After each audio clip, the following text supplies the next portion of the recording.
जी कहिए। मुझे नीति के बारे में बात करनी है बेटा।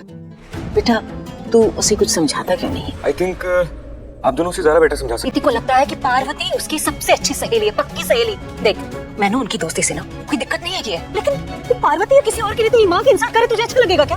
पुत्र तू कहे उसे कि ऐसा ना करे। माँ वो इंसल्ट नहीं कर रही है, वो एक्चुअली क्या है ना कि उसका रवैया बदल गया है। मैं समझाता हूँ। जिस तरीके से आज वो आपसे बात कर रही है ना, वो पहले बाकी लोगों से ऐसे बात किया करती थी। वो क्या है ना कि आज आपके ऊपर बात आ गई तो आपको प्रॉब्लम हो रही है।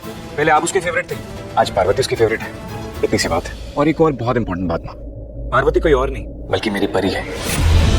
सो उसे ऊंची टोन में या गुस्से में बात करने की कोई जरूरत नहीं है। और क्या है ना कि नवरात्रि में मैं पार्वती का हाथ मांगने वाला हूँ उससे, शादी करने वाला हूँ उससे।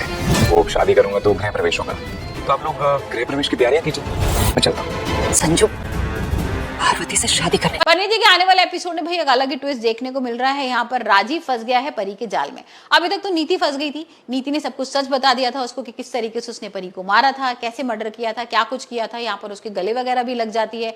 उसको सबसे अच्छा अपना फ्रेंड भी मानने लगी और बहुत खुश भी है। और भाई इतना खुश है कि गुरविंदर और बेबे को उसने कर दिया है साइड में। वो बोल भी रही है कि भाई मुझे तो आपकी लोगों की जरूरत ही नहीं है। मैं जब भी आप लोगों के पास आती हूँ तो आप मुंह बना लेते हो, आप कुछ बोलते ही नहीं हो, आप मुझ पर ही डाल देते हो सारी चीजें। तो यहाँ पर भाई मुझे अब एक ऐसी दोस्त मिल गई है जिससे मैं अपनी सारी फीलिंग्स शेयर कर पाऊंगी। अब ये सारी चीजें देखकर ना गुरविंदर को बिल्कुल समझ में नहीं आ रहा कि इस लड़की को हो क्या गया है।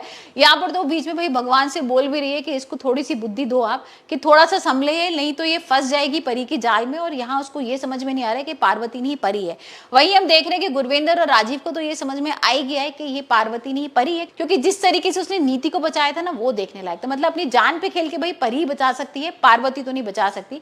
तो यहाँ पर इन दोनों को तो समझ में आ गया है परी है, लेकिन नीति फंस गई है उसके जाल में। और अब देखते हैं यहाँ पर राजीव उसका अगला टारगेट है तो राजीव के साथ क्या करती है। लेकिन अभी तो हम देख रहे हैं मंदिर में पूजा वगैरह हो रही है, आरती कर रहे हैं। राजीव और परी एक साथ आरती कर रहे हैं, लेकिन नीति को कोई फर्क नहीं पड़ रहा है। दोबारा से गुरविंदर को भी भाई बहुत परेशानी हो रही है कि इस लड़की को क्या हो गया है।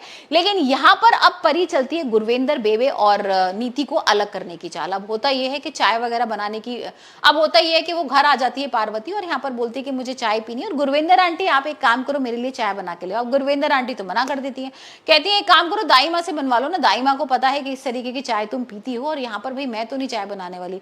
लेकिन इसी चीज को देखकर ना ताई जी गुस्से में आ जाती है और बोलती है भाई ये लोग तो गेस्ट है ना हमारे, अब हम किसी गेस्ट से कैसे काम करा सकते हैं, और मैं बना देती हूँ। जैसी वो उठती है वैसे परी उठ जाती है और परी कहती है कोई बात नहीं, मैं सबके लिए चाय बनाती हूँ। और यहाँ पर भाई नीति भी उठ जाती है और कहती है चलो मैं तुम्हारी हेल्प करती हूँ। अब परी यहाँ पर शुरू करती है अपना खेल। यहाँ पर परी जैसे किचन में आती है तो बोलना शुरू कर देती है भाई मेरे को तो कुछ भी नहीं आता। मैं तो भाई किचन में आके इतनी कंफ्यूज हो जाती हूँ कि कुकिंग से मुझे वैसे ही बहुत डर लगता है। इसी बात को सुनकर ना नीति को परी की याद आ जाती है और वो बोल देती कि भाई परी कुछ उल्टी ही थी। परी को इतना शौक था कुकिंग का, इतना अच्छा खाना बनाती थी कि वो जो भी खाना बनाती थी ना इतना टेस्टी होता था, मतलब सब लोग हाथ चाटते रह जाते थे। लेकिन बस यहाँ पर लास्ट में वो ये बोल देती है कि वो जितना अच्छा खाना बनाती थी उतनी बड़ी धोखेबाज थी। अब ये सुनकर थोड़ा परी को बुरा लगता है।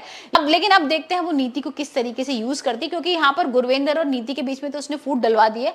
अब बेबे और गुरविंदर के बीच में उसको फूट डलवाने है, क्योंकि यहाँ पर बेबे और गुरविंदर के बीच में भाई किस तरीके से फूट डलवाने वाली है ये देखना बहुत इंटरेस्टिंग होने वाला है। और राजीव के संग क्या करेगी ये तो आने वाले एपिसोड में ही देखेंगे।